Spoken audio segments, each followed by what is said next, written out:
Hanggang ngayon, umiiyak pa rin ang mga Duterte Balahura supporters dahil sa pagka-cancel ng hakbang ng nauntog. Ilang araw na to ha? Ilang araw na. Sabado na cancel, di ba? Sabado, 25. May 4 na araw na oh. May 4 na araw na oh. Umiiyak pa rin oh.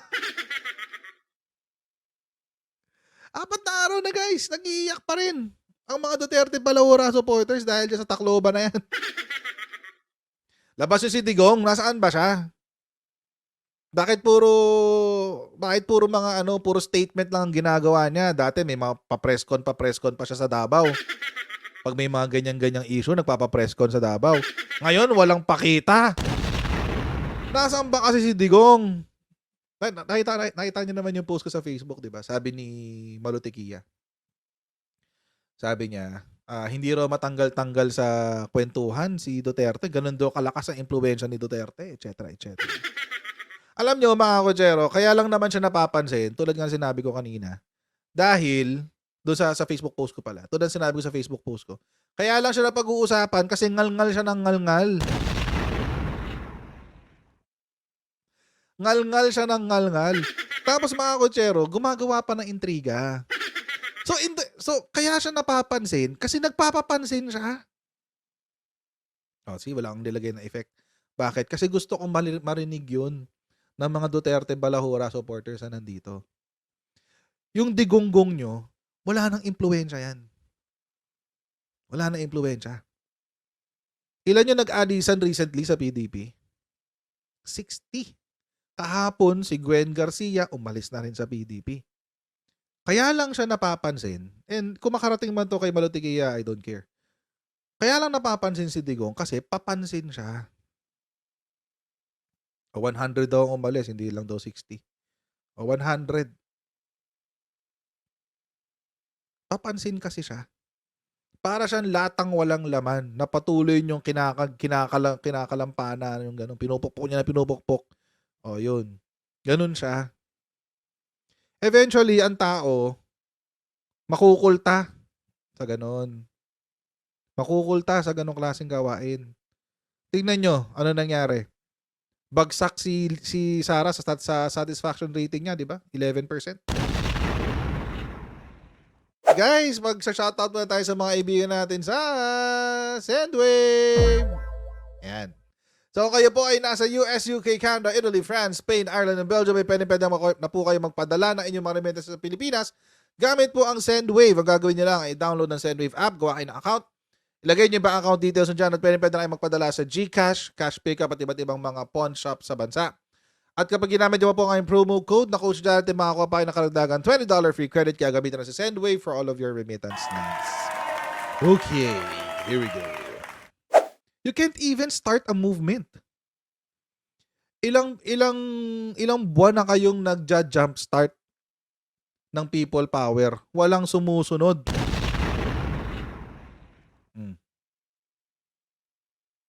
Ilang buwan na kayo nagja-jump start ng people power. Simula January 2024.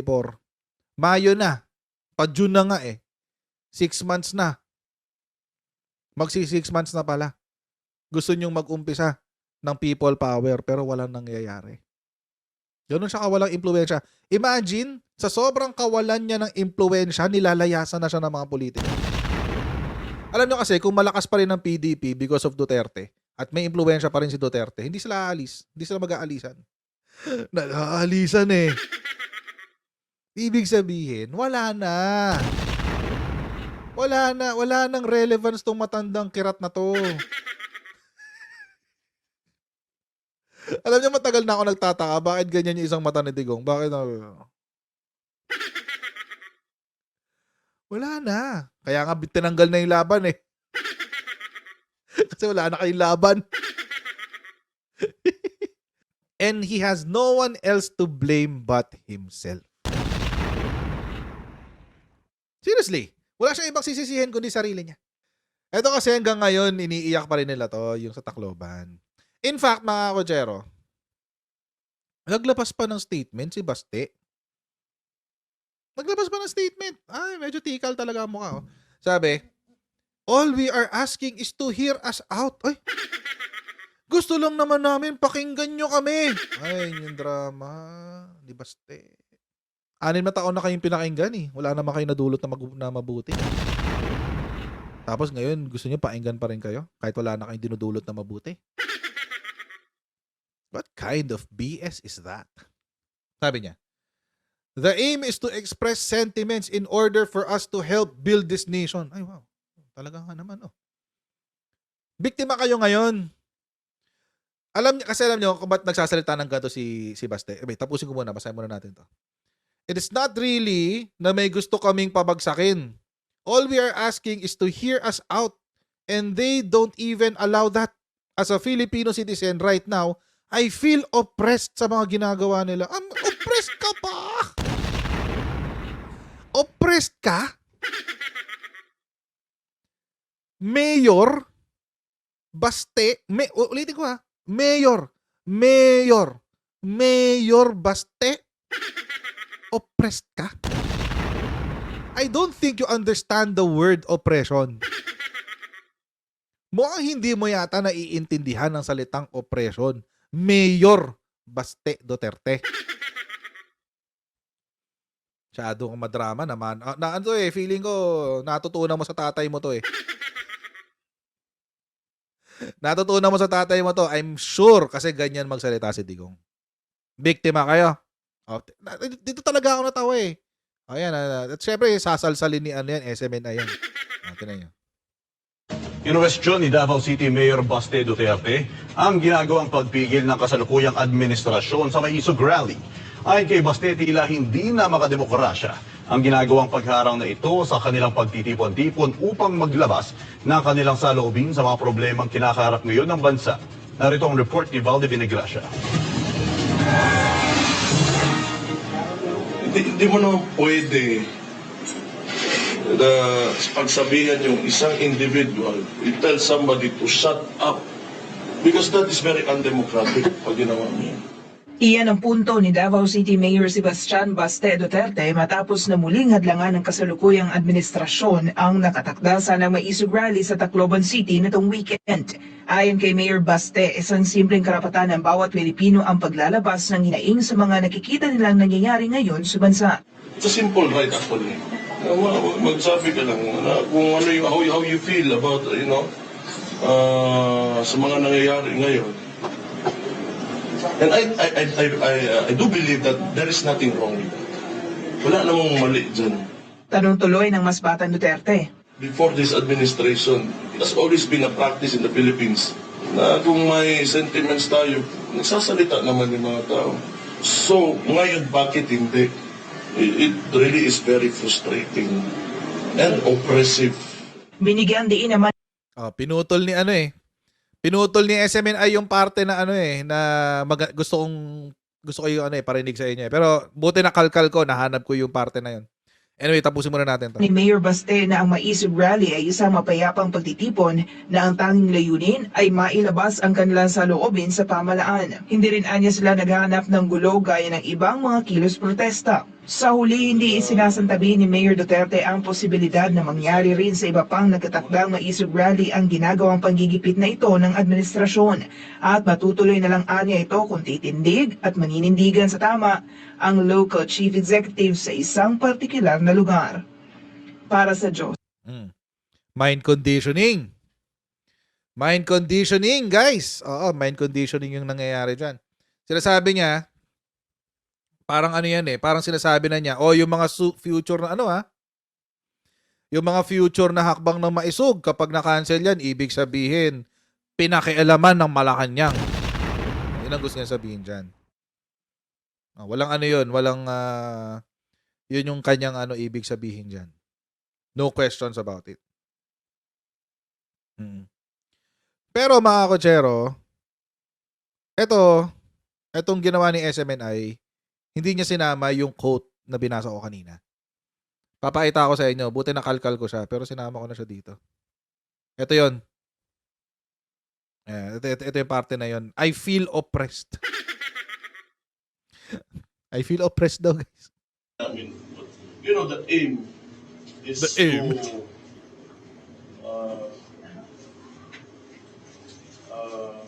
express sentiments in order for us to help build this nation. Naman, it's not really na may gusto kami pabagsakin o ganun.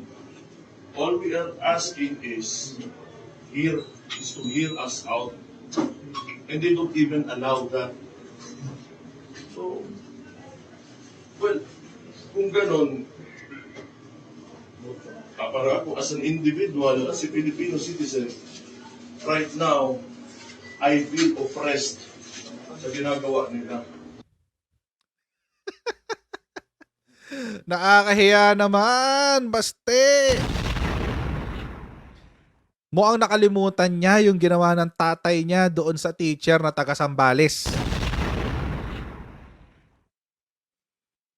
Yung merong teacher na taga Sambales na nag-tweet na magbibigay ako ng 50 million sa taong makakapatay kay Duterte.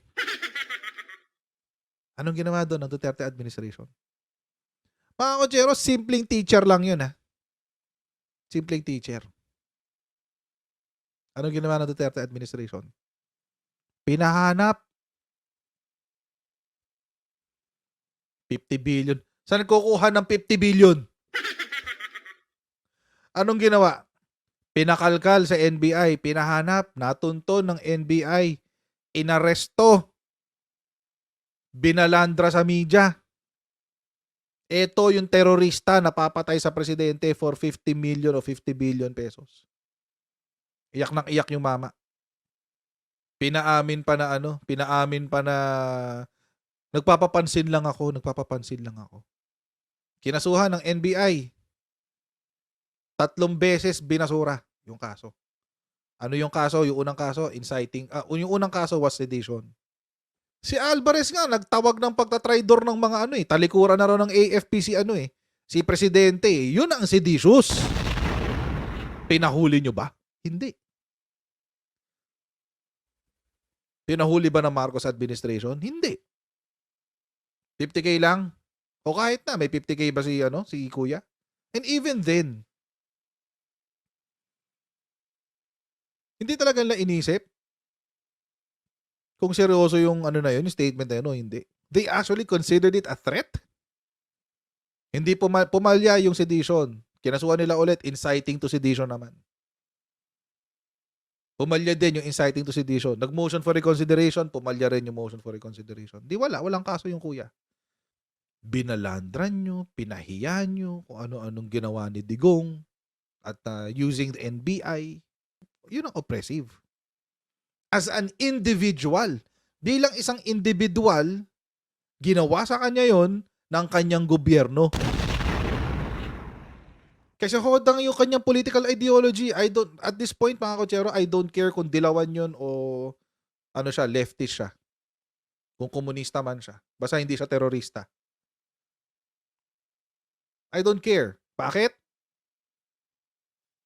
Mga kotsero, if Digong can do it to that one person, he can do it to anyone. Kamusta kaya siya ngayon? Hindi ko alam. Kung makarating sa iyo itong video ko, kung sino yung pangalan nun, nakalimutan ko na yung pangalan niya. Kung sino man siya, email mo ako, coachjaretofficial@gmail.com. Kausapin, daling kita dito. Dito ka magsalita sa channel ko. Update. Anyway. Imagine, the power of the whole government. Kung kaya niyang gawin yun sa isang tao, he can do it to anyone. Oppressed. You feel oppressed? Baste, you feel oppressed? You're not even experiencing half of the oppression experienced by the innocent people na ginamitan ni Duterte ng niya. Kamay na bakal. Lang yang kamay na bakal yan. Kamay na bakal sa... Pero mahal na mahal ang mga pusher. Mga drug lord. Pusher. Pinapatay mga pusher, pero yung mga drug lord, pinagbabakasyon. Pinapatakas. Na kayo ng tipaklong. Nangyang yun. Oppressed ang wala. Paano yung mga legit na political prisoners, di ba? I mean, hindi na yung ano hindi na yung mga teroristang grupo. Wag na natin pag-usapan yung mga miyembro ng CPP, NPA na gumawa ng krimen dahil terorista sila, nahuli sila. Ayun, deserve nila yon. Pero yung mga inosente talaga, yung mga totoong inosente, yung biktima ni Kibuloy, na nung panahon na i-file niya yung kaso dahil nakapuder si Duterte at best friend niya si Digong, na-dismiss yung kanyang kaso. Tapos after 4 years, pina-review yung kaso na yon, same case. Under the Marcos administration, saka lang nakakitaan ng probable cause. You think that's not oppressive? Nakakadiri talaga mga Duterte, promise. Naalala nyo mga kotsero, nung panahon ni Digong, merong Red October. Ano yung Red October? Yun yung yun yung paraan ni Digong para siraan yung mga yung opposition eh. Doon nag-umpisa lahat. Sa Red October na yan. Gumawa ng intriga si Digong na patatalsikin daw siya. Merong ouster plot. Naalala niyo ba yun? Yung ouster plot na Red October. Sino-sino daw ang nagplano na tanggalin siya? Si CPP, NPA, NDF, yung mga legal fronts, yung NDFP, siyempre, CPP, NPA, NDF nga eh. Si CPP, NPA, NDF at saka Liberal Party daw. Nagsama para tanggalin si Digong. Doon nag-solidify, mga kotsero, yung doon nag-solidify yung galit ng taong bayan sa kanila, sa liberal, tsaka sa mga dalawang pink CPP. Doon nag-umpisa yon. Kailan yon? 2017 ba yon or 2018? Nung panahon ng 2018, mga kotsero, pabagsak na si Digong sa surveys. Bumabagsak na siya. Nag-45 na yata siya o nasa 60 na siya eh. 65 or 45. Either of the two. Bumabagsak na siya sa survey. Pababa na. So anong ginawa niya? Para isalba yung sarili niya. Gumawa siya ng kalaban. Kasi kesa magalit ang tao sa akin, gagawa ako ng ibang kalaban. Ang kalaban, yung mga dilawan, mga pink, mga CPP. To some degree, totoo namang kalaban sila. To some degree. Lalo na yung mga CPP, NPA, NDF. Hindi mo pwedeng pagtanggol yun eh. Ang hirap ipagtanggol ng CPP, NPA, NDF, guys. To some degree. So yung kalaban talaga yun. Kasi for the past 50 or 60 years, yun na yung yun talaga yung gustong gawin ng CPP, NPA, NDF, pabagsakin ng gobyerno. Legit yun. Legit yun. Pero mga kotsero, on the other hand, yung mga dilawan, they're all the opposition. Oo, opposition sila. Pero hindi sila katulad nung CPP, NPA, NDF. Kokontra lang sila sa policy mo. Kokontra lang. Opposition sila eh. Natural. Trabaho nila yun. Trabaho nila yun. So anong ginawa ni Digong para magalit din ang tao sa mga dilawan? Kasi may pababa na siya sa survey eh. Pabagsak na siya eh. Anong ginawa ng mga Digong? Doon niya na-hatch yung Red October. Gumawa siya ng ibang kalaban. Ang kalaban ngayon yung mga dilawan tsaka CPP, NPA, NDF. Isang grupo lang sila. Isang grupo. Kaya lahat ng opposition, walang masyadong distinction. Hindi mo malalaman kung sino ang dilawan sa CPP, NPA, NDF. Basta sama-sama sila. Lump sum lang sila. At lahat ng sabihin nila, kaya walang naniniwala. Lahat ng sabihin nila, nanggagaling sa mga grupo ng terorista. Pansinin nyo. Walang naniwala sa mga walang naniniwala sa sinasabi ng opposition. Bakit? Is it because mali yung sinasabi ng opposition? Hindi. Minsan may mga sinasabi silang tama. Pero hindi naniniwala ang tao. Bakit? Ano yung sinasabi ng mga spokes? Ano yung sinasabi ng mga vloggers? Ano yung sinasabi ng mga influencers ni Digong? Dilawan yan eh. Mga terorista yan. Diba? Diba? O di ginamit ngayon ni Digong yung galit ng mga tao. Tayo, galit natin sa mga dilawan. Dapat magalit tayo sa ano, kasi ang nag-umpisa talaga ng drugs, sila Mar Rojas. Alala niyo yun, yung mga ganon? Masama naman talaga magbenta ng drugs. Illegal naman talaga yun. Pero di ba karamihan ng argumento puro ganun? Ah, hindi, terorista yan eh. Ah, hindi, dilawan yan, kaya terorista yan. Ganun. Kahit legitimate yung kanilang ano, yung criticism, eh dahil galing sa dilawan, hindi na pwede. Dilawan yan eh. Si Baste is trying to do the same thing. Binibiktima kami kasi the Marcos administration, binibiktima kami. Sinastifle daw yung kanilang karapatang pantao. Wait lang. Alam nyo mga kotsero, dapat tayo marunong tayo mag-spot ng kasinungalingan. Ngayong panahon ni PBBM, medyo objective ang mga tao. Pansinin nyo, ang tao ngayon hindi na masyado nakukuha doon sa mga, hindi, dilawan yan eh. O hindi, ganito yan. Hindi na masyado. Ngayon, siguro dahil si PBBM, objective mag-isip, kaya na-influensyahan din yung iba. Ngayon, mga kotsero, depende yan sa kung ano yung sinasabi mo. Pansinin nyo. For example, yung maisog, naka-schedule siya May 25. Ngayon, mga kotsero, ang reklamo nila, ganito. Nung schedule daw kasi, merong nakahambalang daw ng mga truck. Yan. Sinadya daw yan, mga kotsero, para hindi matuloy yung hakbang ng maisog. Oo, yung mga truck na yan. Yan, yung mga truck na yan. Yan, mga heavy equipment na yan. Sinadya daw yan dyan kasi para hindi daw matuloy yung event na hakbang ng maisog. May problema sila. Bakit? May problema sila. In-interview yung isang miyembro ng Tingog Party List. Si Asidre. Unfortunately, as early as May 10, mayroon na pong nakabook na schedule. Mayroon na pong event. Ito nga yung roadshow na nagbebenta ng heavy equipment.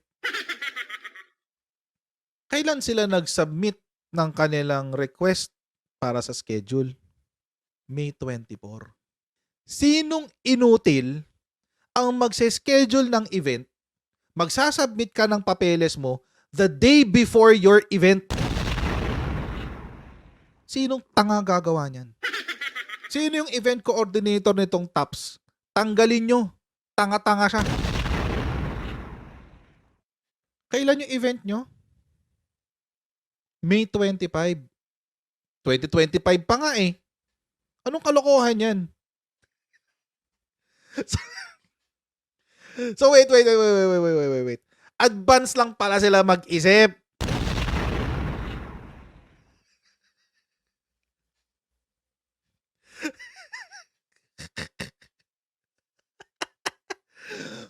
Mga kotsero, mali tayong lahat.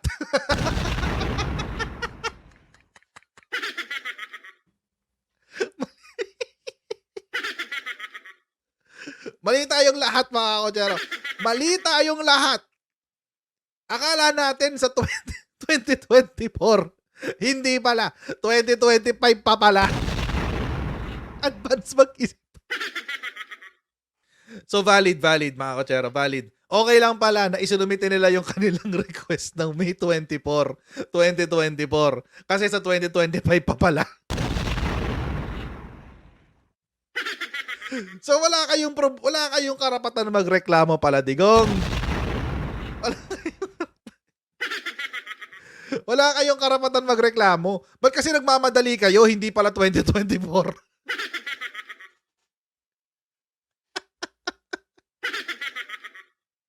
So May 25 daw, 2025.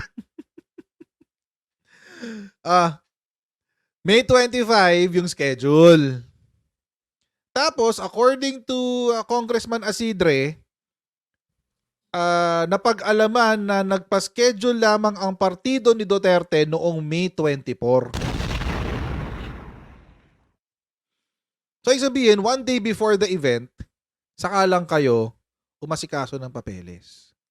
Saan sinabi yan? Sa interview, mga kotsero. Ito yung interview niya. Panoorin natin. Maikli lang naman to, 3 minutes lang. Sa ibang usapin naman po, Congressman, base po sa inyong pagsusuri, ano po ba talaga ang naging dahilan kung bakit po hindi natuloy ang Maisog Rally dyan po sa Tacloban City ni na dating Pangulong Duterte at kanyang mga taga-suporta? Well, tungkol naman doon sa nakaraang Maisog Rally sa Tacloban, no? Base sa pahayag ng mga organizers, sabi nila, na-cancel daw ang programa, ang kanilang rally dahil daw sa Bagyong Agaton. And of course, syempre, tayo sinangayunan natin yun kasi dapat una talaga ang kaligtasan ng ating mga kababayan. Kaya nga nagtataka tayo bakit lumalabas ng mga report, may mga reklamo na porket hinarang daw sila, na restrict daw yung paggamit nila ng certain venues. At kaya sinubukan nating alamin ano talagang nangyari. Napag-alaman muna natin na ang grupo pala ng organizers ay hindi naman pala talaga nag-apply ng permit for the rally. Ang ginawa nila ay nagsulat sila, kung hindi ako nagkakamali, dated May 20 po ang sulat nila sa Provincial Government of Leyte na siyang nagmamahala ng RTR Plaza, na siyang tinuring na Freedom Park, ano. Nasabit nila, nag-i-inform lang sila na gagamitin nila yung Freedom Park. Unfortunately, as early as May 10, meron na pong nakabook na schedule. Meron na pong event. Ito nga yung roadshow ng mga nagbibenta ng heavy equipment. In fact, yun nga na sa social media, pinapakita na ginawa doon na parang garahe ang RTR Plaza. Pero ang totoo po niyan, ito po ay isang activity. May tao ho sa state, mga nagbibenta, may mga sales representative. Nagbibenta po ng mga heavy equipment, no? At 2 araw din po yun. So, siguro naman, wala namang pumipigil sa kanila. Pero yun nga, may mga alituntunin naman, may mga regulations din naman na kailangang tuparin at kailangan naman nilang sundin. Alright, Kong Jude, sa usapin pong yan, ano po ang mga considerations kung nais pa po ng mga taga-suporta ni dating Pangulong Duterte na magpatuloy itong rally nila dyan sa Freedom Park na po? At for our information, may natanggap na po ba kayong info or abiso kung magpapatuloy pa ba sila? Well, that is within the purview of the local government. Ano, sila naman talaga ang nagmamanage ng Freedom Park. Tayo naman ay nasa legislatura. Tayo lang ay magpagpaparin. Siguro ang magandang gawin natin ay ipaalala lang sa mga organizers na sundin nila yung mga regulation at proseso. Siguro naman ako, mataas ang paggalang natin sa ating dating Pangulo. Naniniwala tayo na lahat naman ng Pilipino ay may karapatang magpahayag ng kanilang saloobin o kanilang adikain. Pero ang sa atin lang din naman, on a more personal note, sana naman ay hindi gawin ito ng kanyang mga kaalyado na plataforma para bastusin, no? Bastusin ang kasalukuyan. Lalong-lalo na yung mga lokal na leader namin doon sa Tacloban at sa Leyte. Hindi naman din sila siguro matutuwa kung gawin din yon sa Davao, no? Kung saan sila naman ang nandun. Kaya ayaw naman natin na mangyari na maging rason o pamamaraan ito ng pambabastos sa mga hinalal nating mga leader na sa aming lugar ay lubos po namin ginagalang. Alam niyo, mga kotsero, di ba sinabi ko na sa inyo yung theory ko kahapon, yung jury, na hindi kaya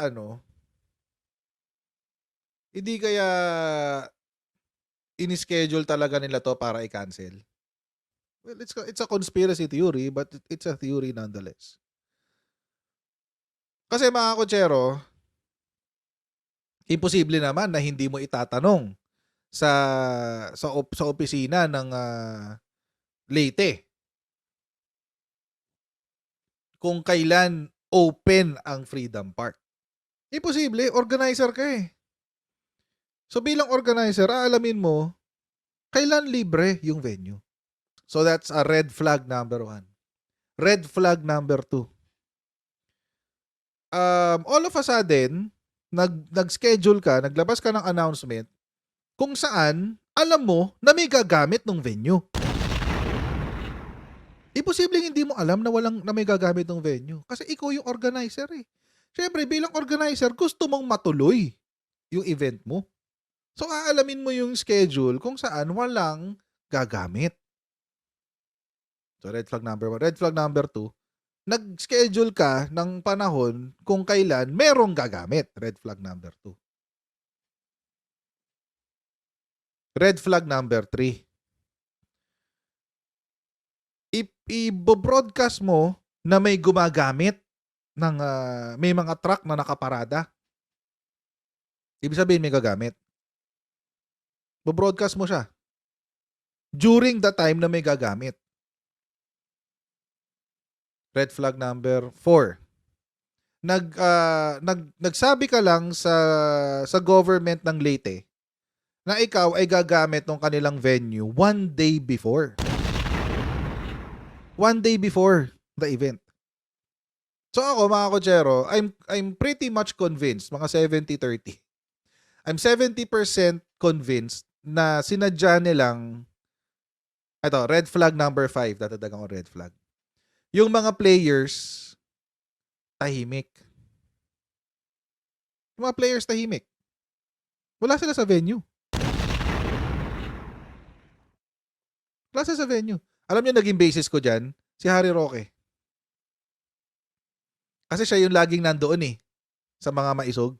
Present yan, hindi yan nawawala sa maisog. Pero nasaan siya nung 25? Tingnan niyo yung Facebook page niya kung nasaan siya nung 25. Out of the country. So ako, again, mga kotsero, ako convinced na itong schedule na to ng hakbang ng maisog is fake. In-schedule nila yan para i-cancel. Pinromote nila yan para sabihin sa mga tao na sinisikil ang kalayaan nila. Pero usually kasi, mga kotsero, itong si Digong, pagka merong isang hindi natuloy, the following day, magpapa-press con. Diba, usually? May press conference siya the following day sa Davao. Wala. Walang press con. Tahimik. Sino ang nagpakita? Si Baste. Siya lang ang nagpakita. Wala na. Wala na iba nagpakita. So, ako, mga kotsero, I'm pretty much convinced that this is nothing more than a political drama. It's a political drama. Teleserye. Nag-schedule siya ng event sa isang panahon kung saan may gumagamit. Tapos dahil may gumagamit, sasabihin nila, hindi tayo makapag-event kasi sinisigil tayo ng gobyerno. Nag-schedule sila ng ibang bagay maliban sa rally natin, etc., etc. O di meron ka nga naman pambato. Biktima ka. Oppressed ka bigla.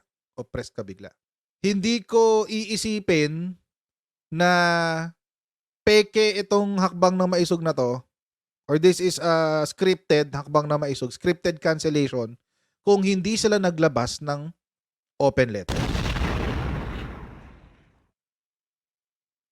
So, ang layo kasi medyo detached yung open letter dun sa nangyayari sa bansa during that time.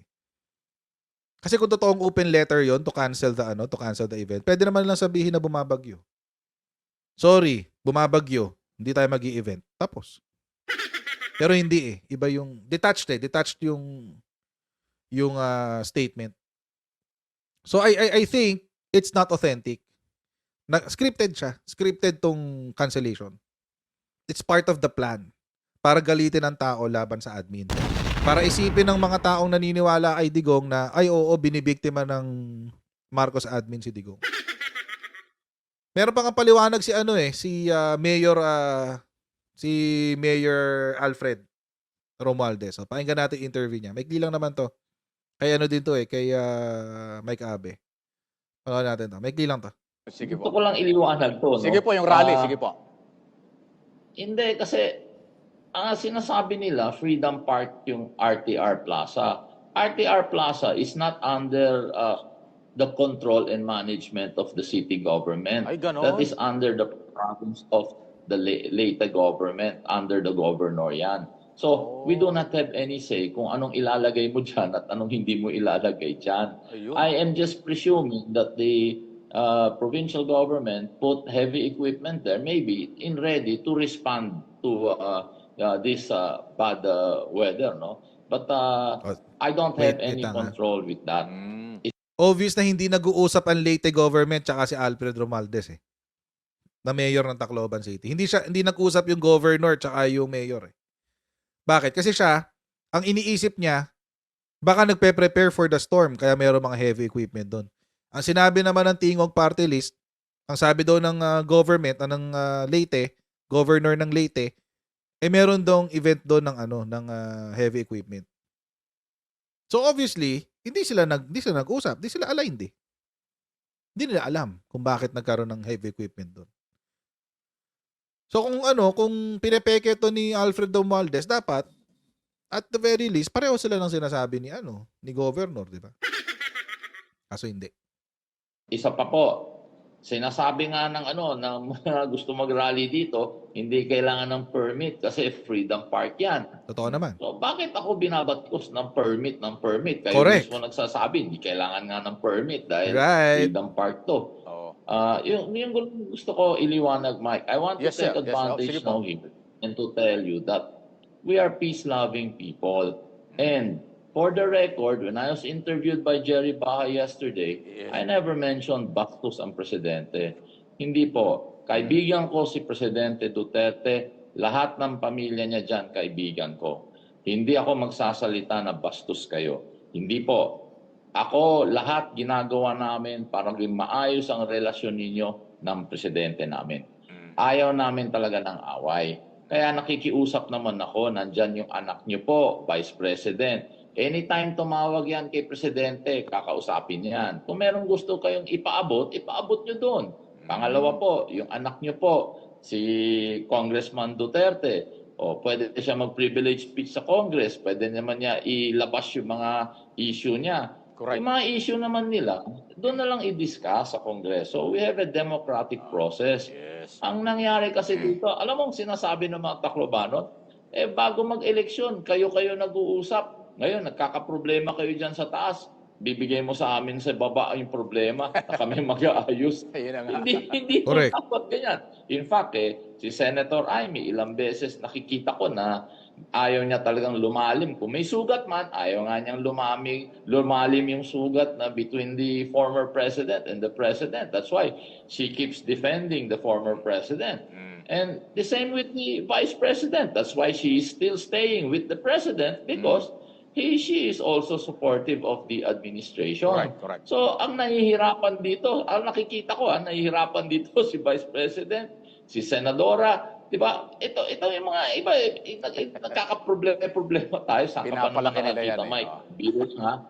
Oo. Biro lang, ha? Saan ka nakakita? Kapatid ng presidente, sumusuporta sa former president. Tapos yung anak ng former president, sumusuporta naman sa present president. Sana mag-ayos naman sila, di ba? Maganda yan. This is not the time to go on the streets and to start fighting. We have to prepare ourselves because we do not know. Eventually, baka may kalaban tayo ng ibang bansa. Dapat mag-unite tayo. Iintayin pa ba natin yan para maging nationalistic at mag-unite tayo? So, kaya ako lang, yun lang ang sinasabi ko. Good. Kaya, I want to make this clear. I never said na mga bastos Okay. sila. If you look at the interview I had with Jerry Baha, I did not say that and I will not do that. Okay. Isa pa, hindi ho ako nambabatikos. Sino ba naman ako? Maliit lang ako na mayor dito at ang mga tao dito. Mapapasalamat ako sa lahat ng tulong ginawa ng Duterte. At hindi lang tulong, even his friendship. I thank him for that. And he'll always remember. Alam niyo ba na parehong sambedista yung father niya at saka yung si President Duterte sa tatay ko. Magkaibigan yung dalawang yun. Okay. Pati ako, nagmumura ako, magkaibigan kami. So, wag naman idamay kami. Wala kaming away. Wala Okay, kaming away. good. At dahil dyan, panghuli na lang, Mayor, pasintabi na, panghuli na lang, dahil sinabi mo napakaganda ng napakinggan namin, willing ka ba, kung sakali, may mag-offer sa'yo, mag-volunteer ka, na maging tulay ka, para sila'y magkasundo? Binigyan tuloy kita ng trabaho. Hindi lang po ako. Pati si Senator Amy, ginagawa niya good. lahat. Katulad nga niya, yung issue nila, di ba, charter change. Kaya nagpa-hearing nga sa Senado sa charter change, di ba? So everyone in the family is trying to mend things and magkaayusan. Good. And alam nyo naman di ba, sino bang may gusto ng gulo na to? Ang ganda nga ng unit team talagang ako, sabihin na lang, tanga ako, pero kung sabihin nila yon, pero ako, I'm still working hard na maibalik at maging mas malakas pa yung samahan ng Duterte, Romualdez, Marcos. Tayo, hindi dapat away-away. Kaya hindi dapat, alam nyo kasi Mike, pag nag-rally at makapagbitaw ng mga aanghang na mga salita, mahirap bawiin yun. Alam nyo naman yun di ba? Yes. So, dapat, yung mga bitaw na maaanghang na salita, gawin na lang sa plenary yan sa Congress. Tama. Kung may issue kayo kay Speaker, bakit hindi nyo mag-privilege speech dyan si Congressman Duterte? Pagkatapos, pa-schedule niya, mag-committee hearing sila. Yung mga hinaing ng former president, na mga issues, mga national issues, take it up there. Okay. And I think, you will get solutions there more than you can get it in the streets. Walang mangyayari dito. Naku, salamat Mayor sa lahat na first time lang ulit tayo, ngayon lang ulit tayo nagkausap pero detalyado at napakaganda po ng mga sinasabi nyo. Sana maliwanagan ang lahat. Salamat po sa inyong paggising ng maaga. Salamat Mayor. Hindi naman. Sa office na ako. Okay, salamat po. Thank you. Yun. Well, in principle, mga kotsero, I agree in principle doon sa magkaayos. Ako, I think, sino bang maayaw doon, di ba? Lahat naman gusto yun eh. I would agree sa magkasundo. But, that's a huge but. Knowing yung track record kasi ni Digong, I don't think it will work. Magkabati na lang, sige. But even if that is the case, kahit magkabati, si Digong has no word of honor eh. Wala siya isang salita eh. Hindi na yung damage, Marivic. Ako nga hindi na yung damage. Damage has been done daw, sabi ni Marivic. Sa akin, hindi na yung damage. Ang sa akin, si Digong is known to backtrack from his words. Siya mismo ang umuunse sa sarili niyang salita. Kilala siya dyan. Na-traidor siya. Maski sarili niya, tinatraidor niya. Ganun siya ka-traidor. Sarili niya, tinatraidor niya. So, even if, di ba, even if magkaroon ng magkasundo, etc., makapag-usap, whatever, Digong being himself, hindi niya maiiwasan na mag-traidor. Hudas eh. Ganun talaga pag hudas. Hudas eh. So, ako personally, siguro, kung gusto niyo ng friendship, i-mend nyo na lang yung friendship. Friendship na lang, gando na lang. Gando na lang. Di ba? Kung gusto niyo pang maging friends, kayo-kayo, di maging friends kayo, kayo-kayo na lang. Huwag niyo na kami idamay. Huwag niyo na idamay ang governance, huwag niyo na idamay ang tawag dito, public service, etc., etc. Huwag niyo na idamay. Burn the bridge when it comes to politics. Huwag na. Kasi nandadamay kami sa gulo nyo. Nandadamay kasi kami sa gulo nyo. Kayo-kayo yung nag-aaway. Tulad nito, ang issue lang dyan si Duterte, wala namang siya lang naman ang cause ng lahat. Siya ang root cause nitong lahat. Walang hakbang ng maisog kung hindi gagalaw si Digong. Tingnan nyo, wala si Digong sa kung ano man, wala siya sa sirkulasyon. O di na-cancel yung maisog. Wala siya sa sirkulasyon eh. Again, baka nga scripted pa yun eh. So, kung walang Duterte, kung walang Rodrigo Duterte, na mag-i-initiate ng gulo, walang gulo. Hanggat nandyan si Rodrigo Roa Duterte, asahan nyo magulo. And when I say Rodrigo Roa Duterte, kasama din dyan pati yung mga amuyong niya. Sila Roque, sila Panelo, si GMA, yung mga amuyong niya. Villar, Amy Marcos, Robin Padilla, Bongo, Bato de la Rosa. Agad nandiyan yung mga amuyong niya. Malabo pa sa sabaw ng pusit. Hindi ko. Ang hirap eh. Ang hirap na ng pagkatiwalaan, guys. Dalawa lang yan. Either if you want peace, Digong has to quit. Yun lang ang solusyon dyan. Kung gusto nyo ng magkaayos ang unit team, tanggalin nyo sa equation si Digong. Magkakaayos ang unit team.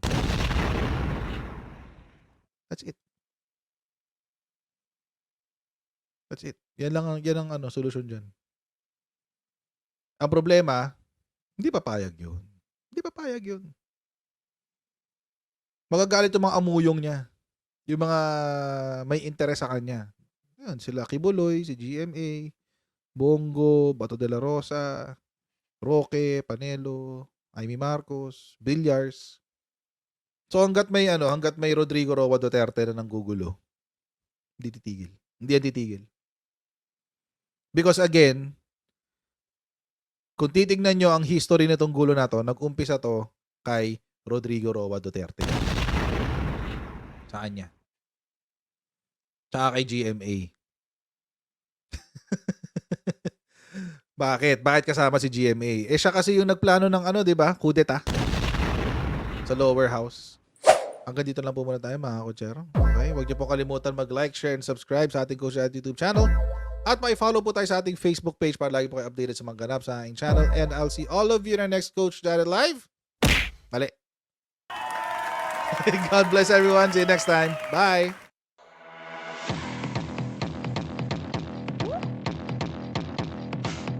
Huwag ganun. Huwag natin gawing tanga mga Pilipino. Mas maganda kasi nasa lugar ka ng tama kaysa yung pinipilit mo yung pagkakamali.